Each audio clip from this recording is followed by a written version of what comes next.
जब आप जाते हैं शो में तो सबसे ज्यादा फरमाइश कौन से गाने की होती है आपके? वो ले ले आई कोका कोला है गाना।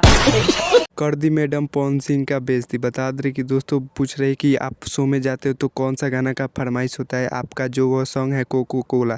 बता दे कि इस मैडम को बता दे कि हम कि वो cocoa Cola power star Pawan Singh का सॉन्ग नहीं है, खेसारी लाल यादव जी का सॉन्ग है। बता दे कि दोस्तों पवन सिंह को बेइज्जती कर दिया इस शो में। बता दे कि कपिल शर्मा के शो में गए हैं पावर स्टार पवन सिंह और दिनेश लाल निरहुआ और अभी किशन जी, तो उसी में बोल रहे कि आपका फरमाइश सॉन्ग क्या है? कोको कोला वो जो आपका सॉन्ग है। बता दे कि इसका सॉन्ग नहीं है पावर स्टार पवन सिंह का। और बता दे कि एक वीडियो में बोले थे कि पावर स्टार पवन सिंह का कि आजीवन नहीं मिलना चाहता हूँ खेसारी लाल यादव जी से। और बता दे कि उन्हीं का नाम से शो में भी उन्हीं का नाम से चल रहा है। बता दे कि दोस्तों अभी गोरखपुर में भी दोनों लोग मजा लिया है। रवि किशन और पवन सिंह बोले हैं कि पहले वो पूरा गोर छूता था नीचे तक, अब ठेहुना छूता है। अब एक दो गाना चलता है तो पूरा टेढ़ मेढ़ से चलता है। और पवन सिंह बोले हैं कि जो वो राम बोलते हैं मुंह पे और पीछे छुरी लेकर खड़ा रहते हैं। तो बता दें कि दोस्तों खेसारी लाल यादव जी का तो नाम लेना पड़ेगा, कहीं पे भी नाम लेना पड़ेगा तब भी चलेगा आप सबका